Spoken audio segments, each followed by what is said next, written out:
नमस्कार मित्रांनो, आज आहे रविवार. या तर मग मासे खायला. आम्ही मार्केटमधून मस्त अशी पापलेट आणि सुरमई आणली. त्याला स्वच्छ धुवून घेतलं. त्याला आगळ, हळद आणि आलं लसूण पेस्ट लावून थोडंसं प्री मॅरिनेशन करून थोडा वेळ तसंच ठेवलं. तोपर्यंत मसाल्याची तयारी करून घेतली. मसाल्यासाठी एक नारळ, 15 मिनिटं भिजवलेल्या मिरच्या, आलं, लसूण, कोथिंबीर आणि आमसूल मिक्सरला वाटून घेतलं.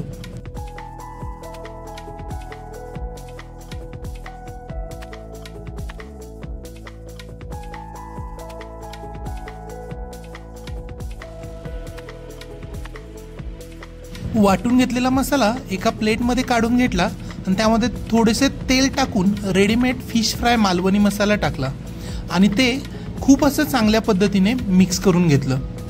ते पूर्ण एकजीव होत नाही तोपर्यंत मिक्स करून घ्यायचं. त्यामध्ये थोडेसे तांदळाचे पीठ ॲड करायचे, त्यामुळे मसाला एकजीव होतो. त्यानंतर तयार केलेला मसाला माशाला लावून घेतला. माशाच्या दोन्ही साईड कव्हर होतील असा मसाला लावून घ्यायचा आणि आतमध्ये सुद्धा थोडंसं स्टफिंग भरून घ्यायचं.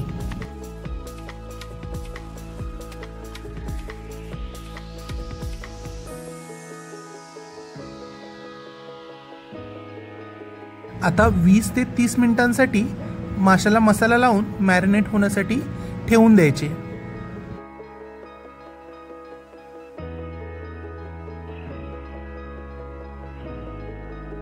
मासे मॅरिनेट होतच आहेत तोपर्यंत आपण तयारी करून घेऊया वरच्या कोटिंगची.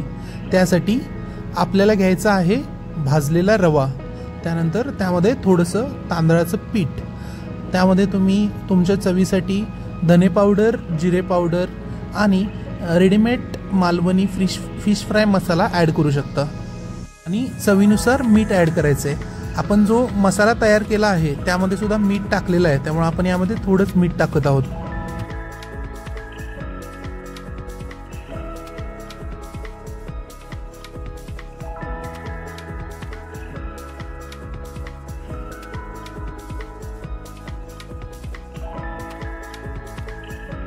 आता माशांना मसाला लावून 30 मिनिटं झालेली आहेत, तर आपण आता पुढची तयारी करूया. तर पॅन घेतलेला आहे आणि तेल टाकलेलं आहे गरम होण्यासाठी. तेल गरम होईपर्यंत आपण माशाला रवा आणि तांदळाचे मिश्रण लावून घेऊ. माशांना दोन्ही बाजूंना चांगलं कव्हर करून घ्यायचं आहे, त्यामुळं तो क्रिस्पी होतो. आता आपलं तेल तापत आलेलं आहे, तर आपण मस्तपैकी फ्राय करायला ठेवून देऊ. जनरली 6 ते 7 मिनिट्स लागतात एक बाजू फ्राय व्हायला. आता माशाची एक बाजू मस्त फ्राय झालेली आहे, आपण मासा परतून घेऊ. आता दुसरी बाजू 5-7 मिनिटं फ्राय करून घेऊ. आता आपण नेक्स्ट मासाकडे वळत आहोत. आता आपण बनवणार आहोत सुरमई फ्राय. त्यासाठी मसाला तयार करून घेऊ. त्यासाठी आपण घेतलेला आहे रेडीमेड मालवणी मसाला. त्यामध्ये घातलेला आहे थोडंसं मीठ आणि आगळ. तो प्रॉपर मिक्स करून घेतला आणि आपण आता तो लावून घेऊया सुरमई माशाला.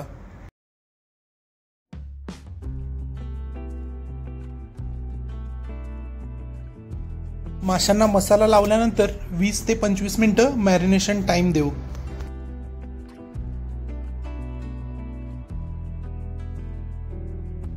पंचवीस मिनिटे झालेली आहेत. आता आपण त्याला रवा आणि तांदळाच्या पिठामध्ये कोट करून त्याला फ्राय करायला तव्यामध्ये ठेवून देऊ.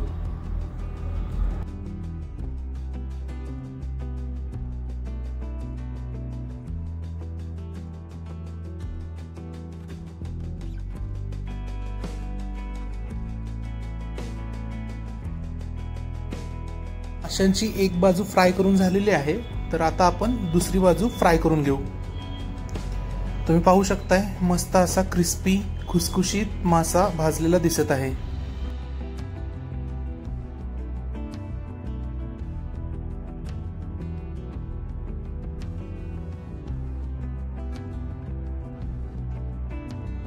दोन्ही बाजू भाजून झालेल्या आहेत. आपण आता त्याला प्लेटमध्ये काढून घेऊ. आता आपण करणार आहोत आजचा तिसरा आयटम, फिश करी. तर त्यासाठी लागणारा मसाला तयार करून घेऊ.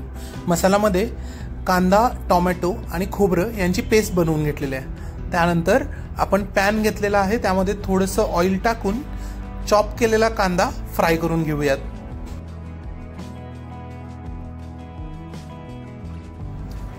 कांदा थोडासा फ्राय झाल्यानंतर चॉप केलेले लसूण आपण चांगले भाजून घेऊ.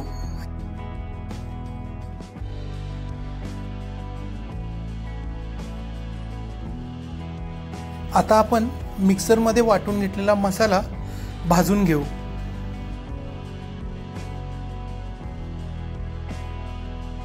मसाल्याला चांगलं तेल सुटेपर्यंत मसाला भाजून घेतला.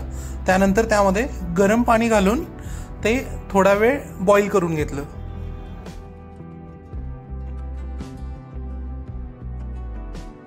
थोडीशी उकळी आल्यानंतर आम्ही कट केलेले जे मासे होते ते त्यामध्ये टाकले आणि त्याला 5 ते 10 मिनिटं शिजू दिलं.